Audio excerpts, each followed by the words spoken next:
Oi, Daniel, como vai? Tudo bem? Tudo e contigo, Tudo, Deodato. tudo tranquilo, tudo em paz. Me fala uma coisa, Daniel, você está em Nova Iguaçu, na Baixada Fluminense, é isso? Isso, O- bairro Valverde. Ok, eu falei bom dia, mas para quem estiver nos assistindo, bom dia, boa tarde, boa noite, boa madrugada, não sei a hora que vão nos assistir. Daniel, na prosa prévia, eu fiquei curioso. Você parece-me que é zen, tranquilo. Você é carioca, nasceu no Rio? Em si, na capital, no bairro Laranjeiras, na O- maternidade escola da UFRJ. Ok. Você tem um jeito meio mineiro e eu tenho um jeito jamais mais, falo pelos cotovelos, embora eu seja mineiro. Achei engraçado, você parece mineiro e eu não pareço tanto mineiro. Só quem observa ao longo do tempo que eu começo sem, é natural, né? Começa a mostrar aí, cortar as palavras, falar do jeito dos mineiros, porque eu gosto bastante.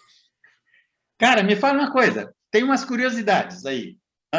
Depois da vinheta, a gente vai falar sobre a tua dissertação do mestrado e as tuas pesquisas. Antes, eu quero fazer algumas perguntas aí, mais como curioso mesmo. Você falou de uma coisa engraçada que aconteceu com o Karl Popper. O cara ameaçou ele numa discussão. Como é que foi aquilo?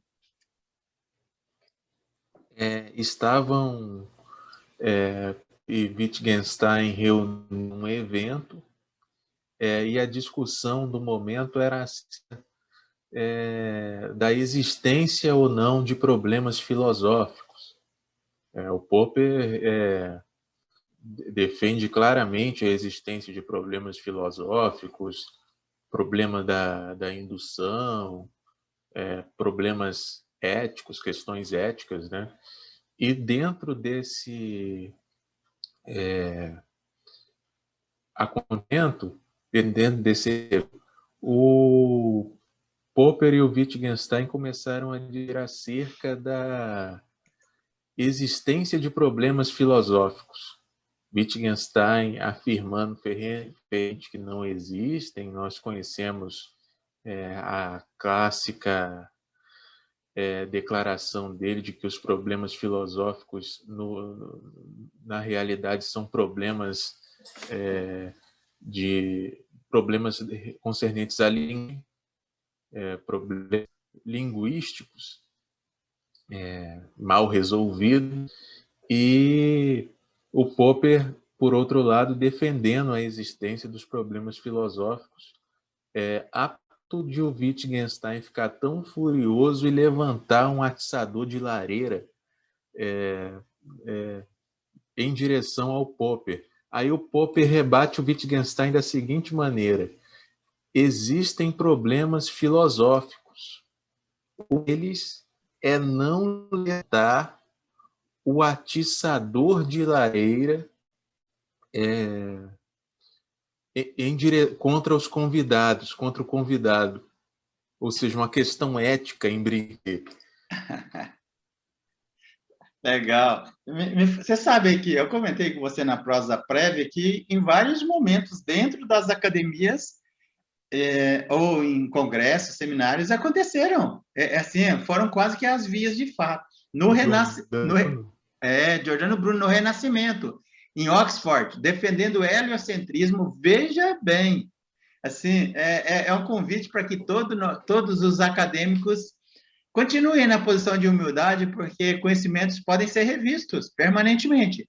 O Giordano Bruno defendendo o heliocentrismo dentro da Universidade em Oxford, no século XVI, não conseguindo convencer os demais acadêmicos, desandou para a pancadaria, e ele deixou isso registrado, contou isso num dos livros dele, que chama...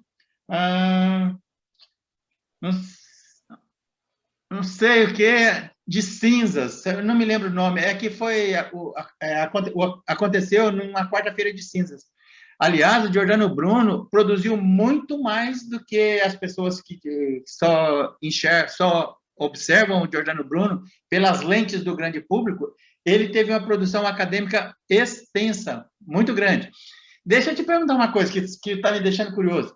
Você parece padre, rapaz. Você já pensou em fazer seminário e se tornar um padre? Já sei, inclusive isso vem assim diuturnamente à minha cabeça, mas ao mesmo tempo hesito com o intento de ter uma vida acadêmica independente. Mas eu penso em vida acadêmica, mas ao mesmo tempo eu lembro de que nós temos exemplos de filósofos que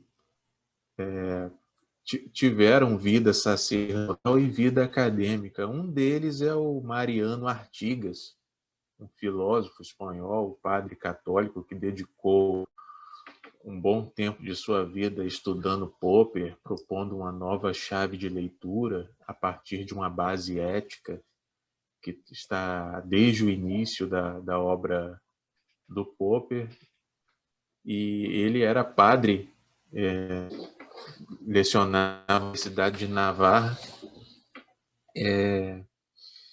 Preciso me decidir. Ok, tá bom. Ó, eu vou fazer uma pergunta para você, depois eu vou chamar a vinheta e a gente vai entrar especificamente na tua dissertação do mestrado, que você concluiu no finalzinho do ano passado, tá bom? Defendi em dezembro. Em dezembro. Tá bom. Qual foi o objeto da sua pesquisa no mestrado? O meu trabalho no mestrado como intento apresentar uma introdução à filosofia do Popper dentro de suas principais esferas, a epistemologia e a filosofia política. Poucas são aqui no Brasil as obras que se dedicam a um inventário explicativo da filosofia ariana. Tende-se, no geral, a uma leitura parcial. O que seria uma leitura parcial? A realçá-lo enquanto filósofo da ciência, seja por razões ideológicas, burocráticas, relacionadas às grades curriculares dos cursos de humanidades, a desprezá-lo em colocarem debaixo do tapete as suas produções em filosofia social. Dentro disso, eu procurei, considerando esse contexto, aliar a esse viés introdutório um lado viés crítico dos principais tópicos que compõem o arcabouço de ideias desenvolvido pelo Popper, considerando uma das principais preocupações da minha linha de pesquisa, a qual fiz para rural, chamada subjetividade, ética e política, que é ponderar acerca da execuibilidade teórica de um sistema democrático de articulação ética. Ok. Ó, eu vou chamar, espera só um pouquinho, eu vou chamar a vinheta e depois da vinheta a gente vai se aprofundar aí nas tuas pesquisas, tá bom? Já já a gente volta. Maravilha.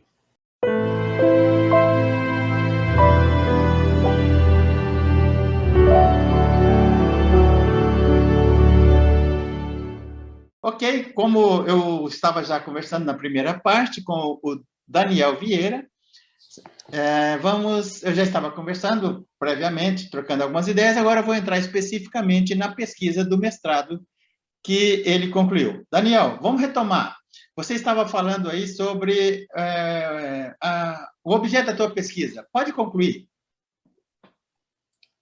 Sim, mencionei uma das principais preocupações da minha linha de pesquisa, que é ponderar acerca da execuibilidade teórica de um sistema democrático de articulação política. Tendo isso em vista, eu julguei pertinente a minha proposta de reflexão. E a começar pelo título, eu dei o racionalismo crítico como um elo entre racionalidade epistemológica e racionalidade política. Quer dizer que eu parti da premissa de que os principais pressupostos do racionalismo crítico, abertura crítica, aprender os erros e procurá-los, crença na objetividade da verdade, algo que, inclusive, nós vamos comentar, a busca, a abertura a evidências áreas, o respeito pela tradição carregado da consciência de que é necessário reformá-las. Inclusive, eu estou com um artigo para ser publicado que justamente dessa questão da tradição, é muito importante isso no Popper. Essas posições do racionalismo, esses pressupostos do racionalismo crítico, ou podemos chamar de princípios, são suporte às posições do Popper, tanto em epistemologia quanto em política. É isso que eu busquei mostrar no trabalho. Assume o Popper que tanto em epistemologia quanto em política devemos aprender com os nossos erros. E essa posição falibilista subjaz da rejeição do dogma verificacionista em epistemologia, que vem neopositivista, ou se preferir chamar do círculo de Viena, do positivismo lógico, que ela é de cumulativista, ela busca acumular com ações de suas alegações de conhecimento por via da recorrência à experiência sensorial. A verificabilidade, ela possui um valor decisório para essa vertente de reflexão, digamos assim. Ô, Daniel, vamos falar um pouquinho sobre metodologia empírico-analítica. Vamos falar um pouquinho sobre metodologia empírico-analítica. Como você trabalhou a epistemologia objetiva do Karl Popper? Falar na epistemologia objetiva do Popper, Deodato, é ter como principal perspectiva de fundo aí a pressuposição do realismo metafísico. O que seria isso? A pressuposição de uma realidade independente das nossas mentes e independente das nossas predileções. Um mundo que existe independente de nós. A pressuposição, isso serviu para o Popper bater qualquer acusação de que estaria comprometido com alguma forma de idealismo. Eu falo isso realmente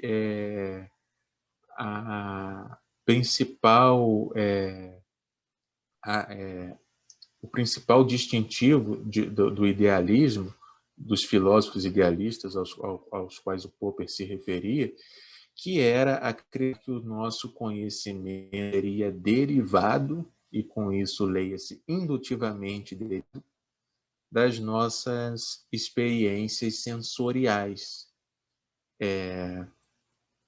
A preocupação do Popper era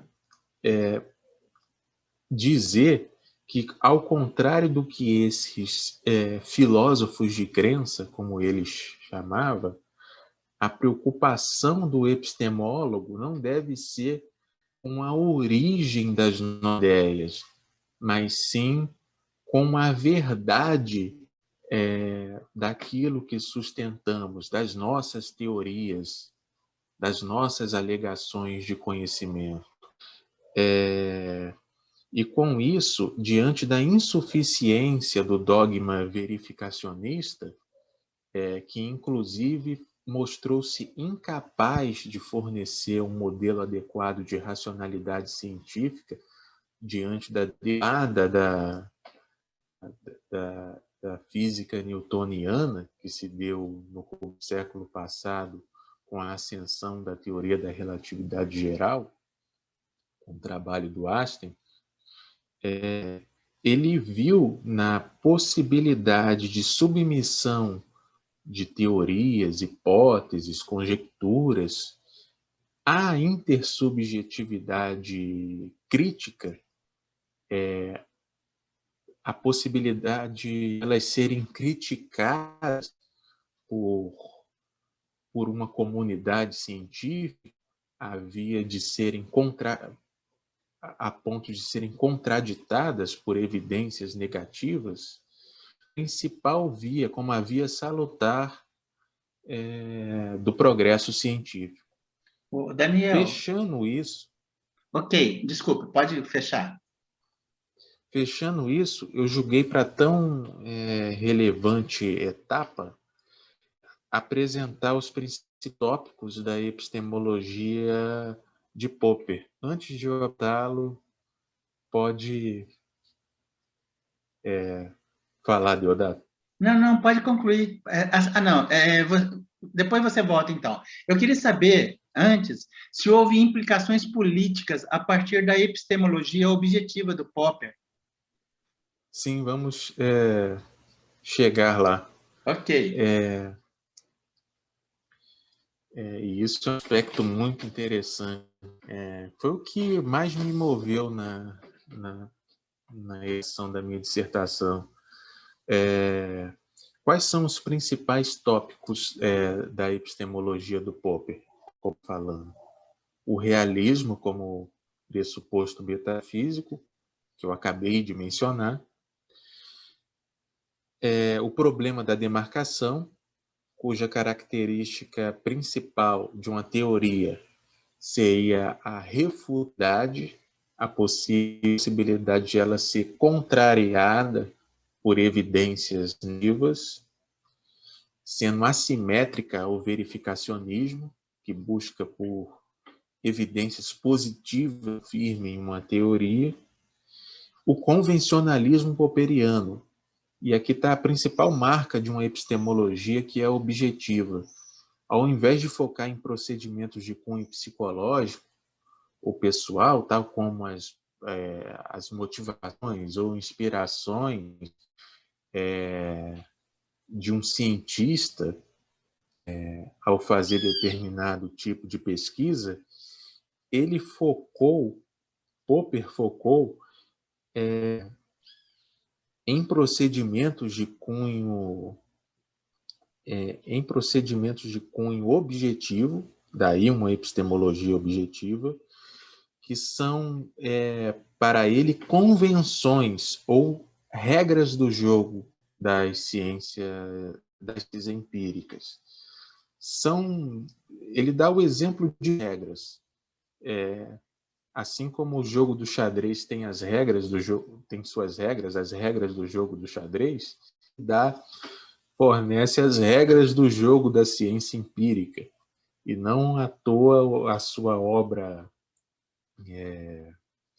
magistral, A Lógica da Investigação Científica, nesse setor, carrega o nome de A Lógica da Investigação Científica ou da Pesquisa, varia conforme as traduções.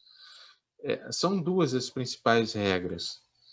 Nenhuma teoria é passível de verificação definitiva. Quem achar que é assim deve sair do jogo. E depois que uma hipótese passou por testes e provou sua têmpera,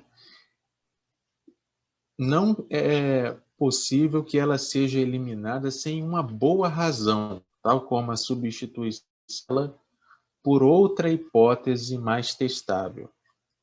Por último, eu tratei de corroboração e verdade, mostrando como a exposição da teoria da verossimilhança como principal contrapartida metodológica de cunho semântico da epistemologia de Popper foi fundamental para a comparação de teorias em relação as suas proximidades para com a verdade objetiva, que Popper é um ideal regulador da pesquisa científica. Nesse ponto, foi muito importante o trabalho do Tarski, The Semantic Conception of Truth, para reabilitar a visão do Popper a noção de verdade objetiva como correspondência entre afirmações e fatos, que para ele, até então, continuava sob suspeita, inclusive na lógica da investigação científica e também nos problemas fundamentais da teoria do conhecimento, suas principais, ele não conhecia ainda esse trabalho de Tarski e evitava fazer não aos conceitos de verdadeiro e falso, e optava por trabalhar com noções de derivabilidade entre teorias, entre enunciados. Para ele, uma teoria estava corroborada e não evitava fazer a noção de que uma teoria era verdadeira ou falsa, porque o conceito de corroboração, ao contrário do de verdade, está provido de subscrito de temporalidade, um subscrito de temporalidade.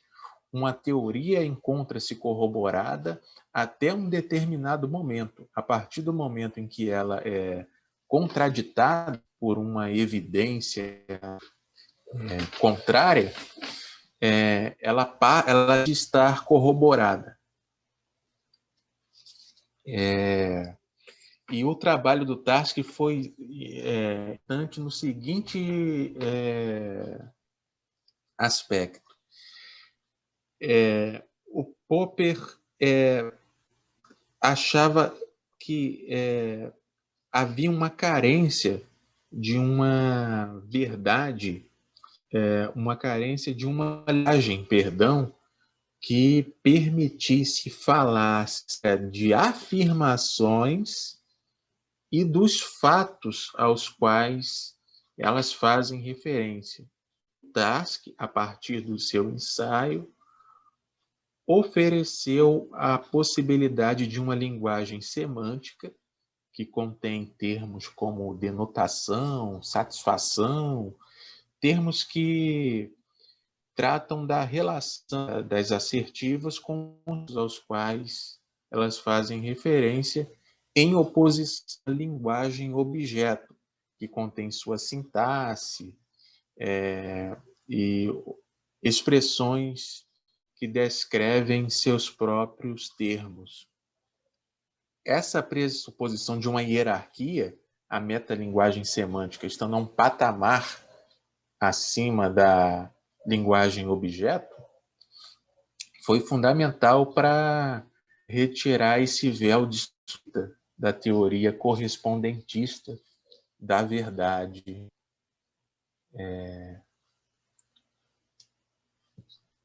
até o presente momento. Ok. Agora, falamos acerca das implicações políticas? Isso. Porque logo na sequência eu quero fazer uma outra pergunta. Primeiro eu quero ouvir você sobre as implicações políticas.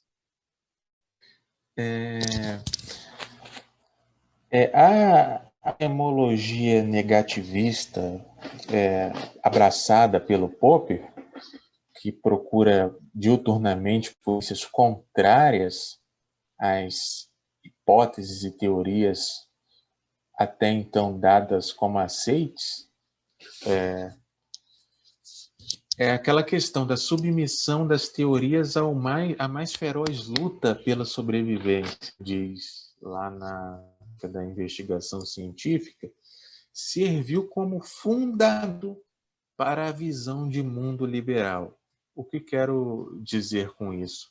Essa visão de mundo, pelo apregoada lá na Sociedade Aberta e Seus Inimigos, que é a sua obra magna em termos de filosofia social, concede à crítica uma relevância na avaliação dos projetos que ela, a visão de mundo liberal, defende, sempre tendo em vista um caráter gradualista, em que as propostas políticas, seja um programa social, são avaliadas e criticadas antes e depois de serem levadas a cabo, tendo em vista que nossas ações possuem consequências inesperadas ou não pretendidas.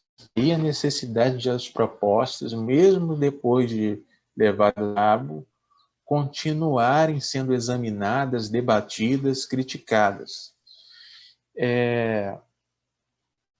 O ponto principal levado em conta para isso é que somos impotentes. Eu, você, Deodato, somos impotentes para acumular todo o conhecimento social. Nós não somos demiurgos.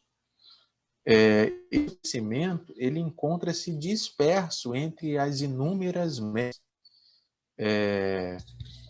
individuais. E eu e você e qualquer outra pessoa detemos um recorte desse conhecimento.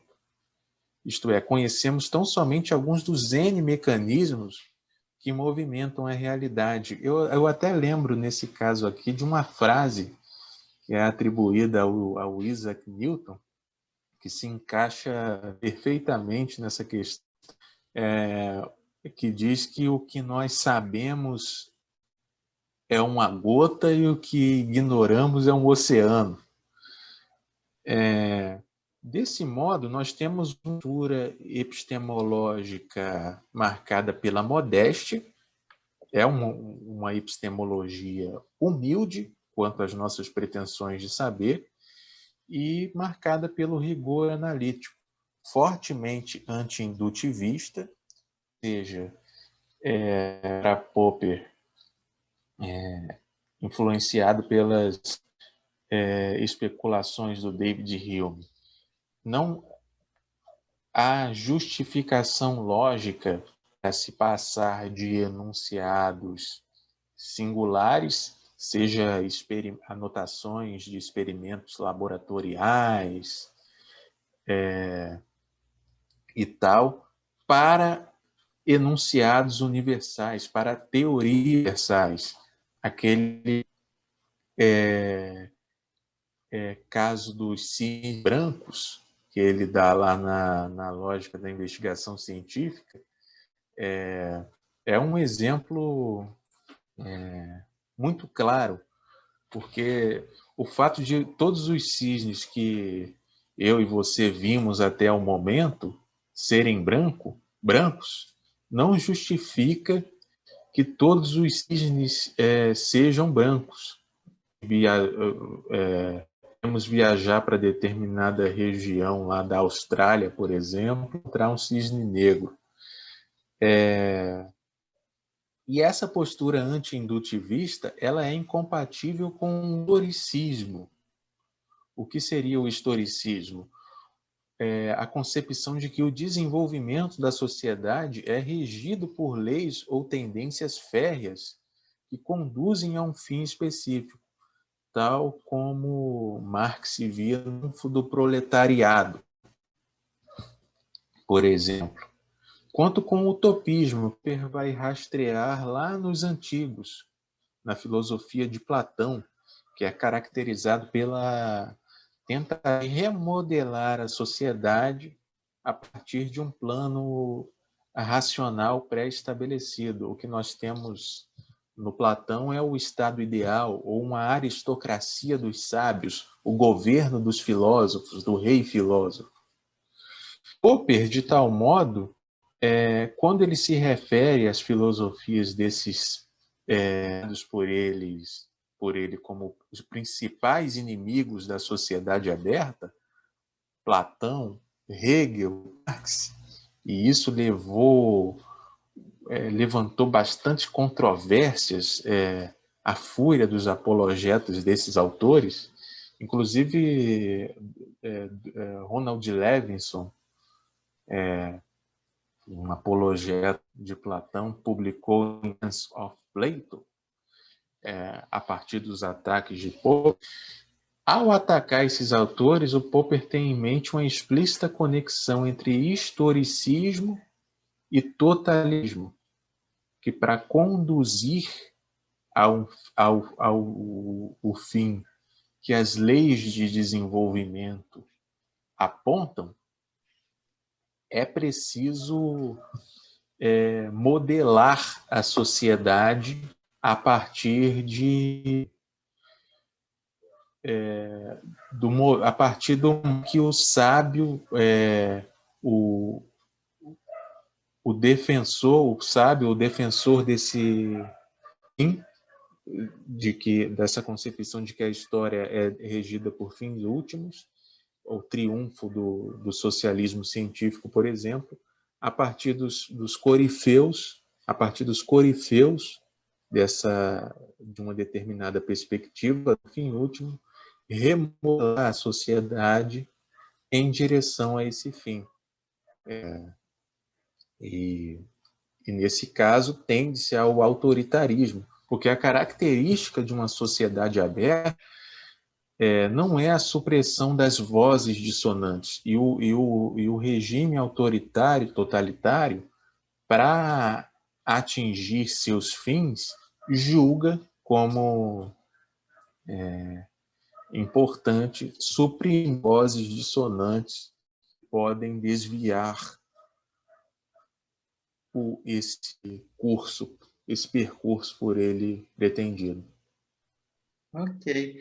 Daniel, vamos falar um pouquinho sobre intervenção social e desenvolvimento humano a partir do reformismo gradualista versus utopismo. Sim, uma questão que eu até já dei umas nuances aqui no que eu acabei de falar, né? O reformismo gradualista, ou mecânica social gradual, ou também engenharia social gradativa, dá ênfase à necessidade de escrutínio, de avaliação crítica dos projetos de intervenção social.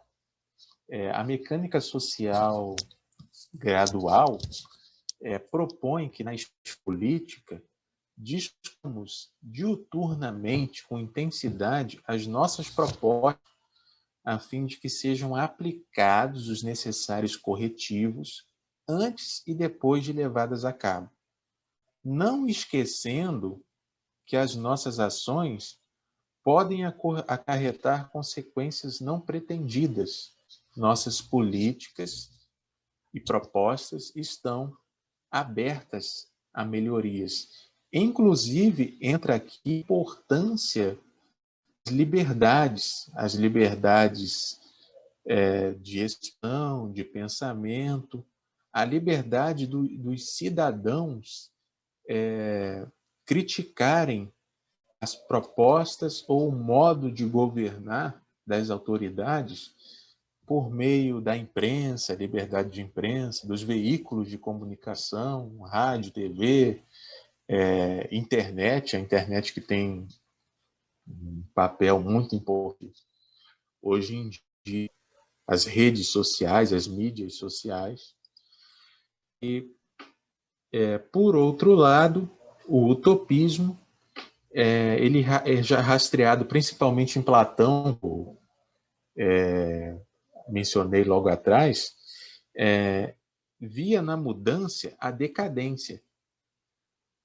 Platão, na visão de Popper, isso é a tensão da civilização, via na mudança a decadência.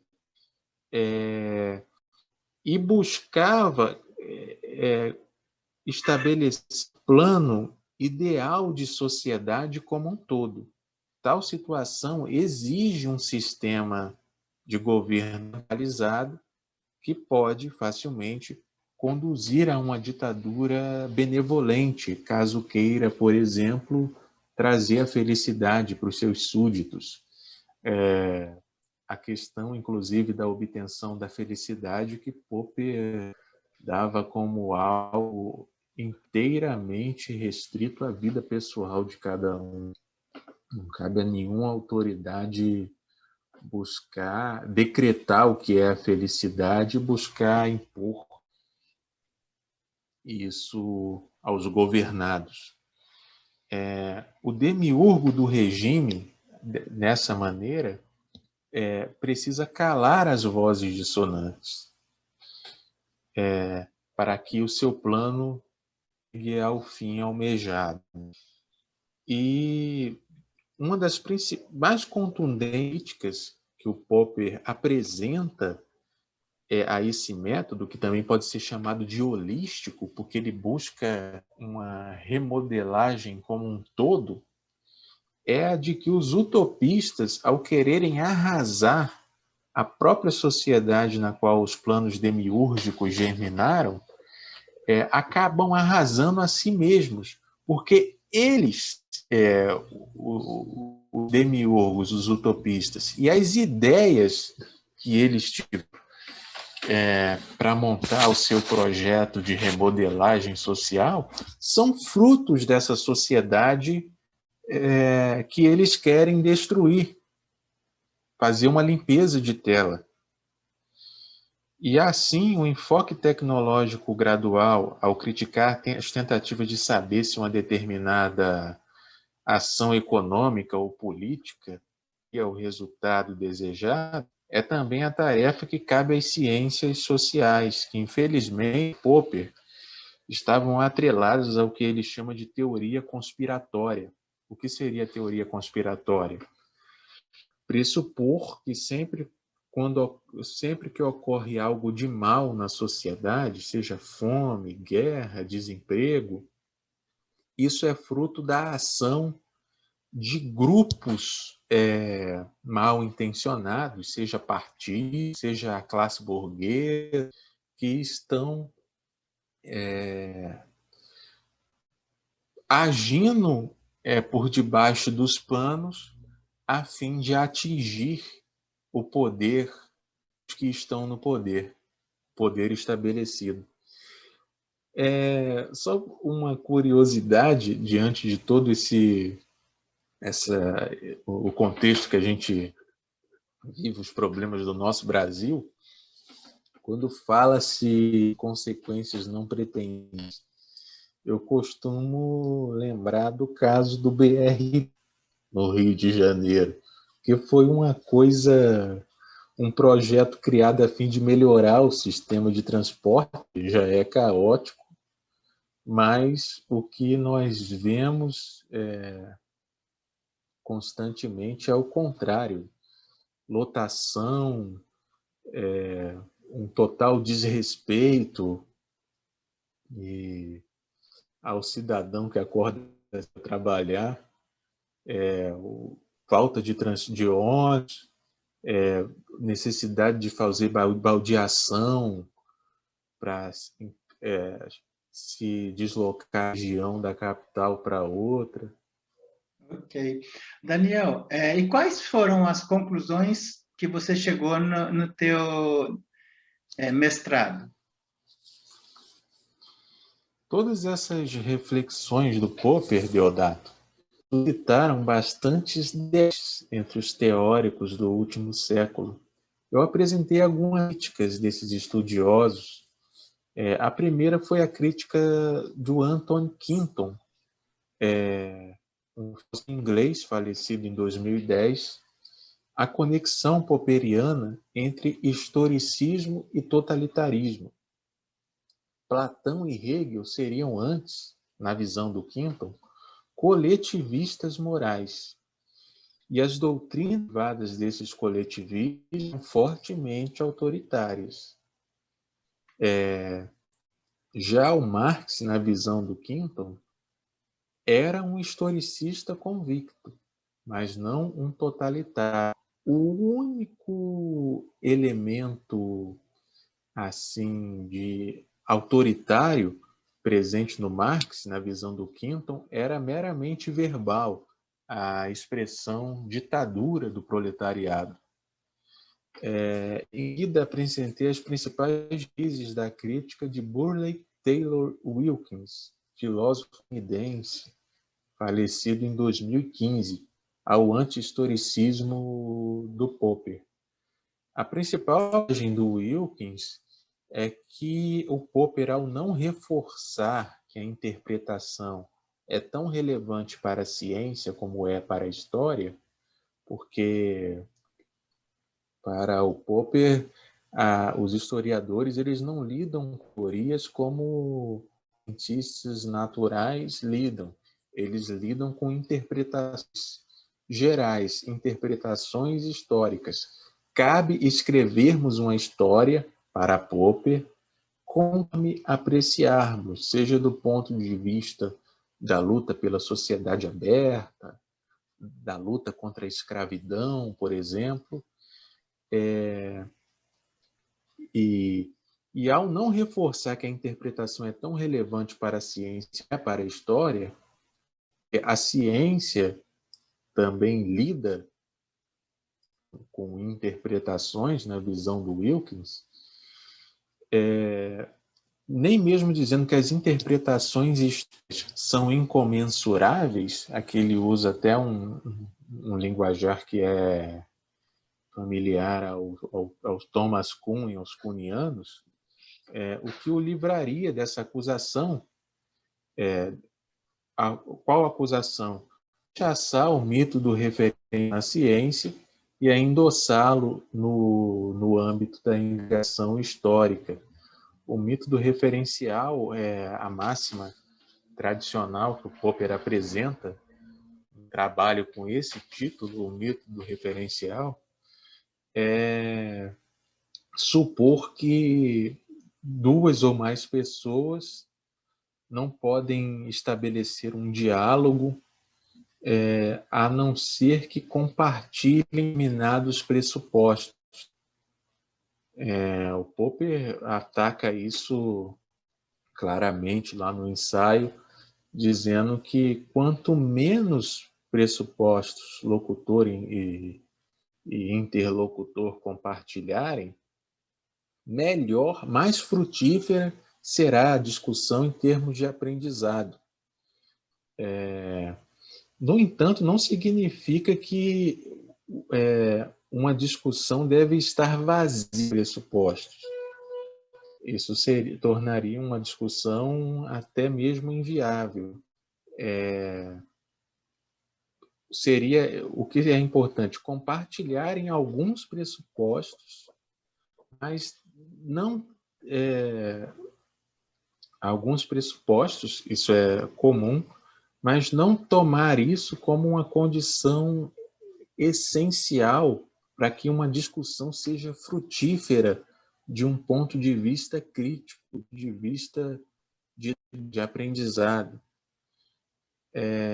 E assim o Popper está a rechaçar o mito do referencial na ciência natural, e a endossá-lo na investigação histórica, ao verem que os historiadores estão reféns de suas interpretações e em relação a outros não conseguirem comunicar conforme fazem os cientistas confrontando suas teorias.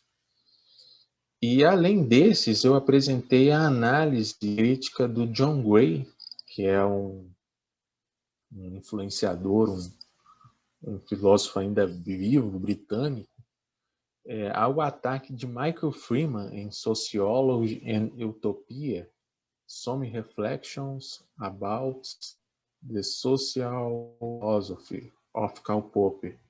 Sociologia e Utopia, algumas reflexões acerca da filosofia social de Karl Popper.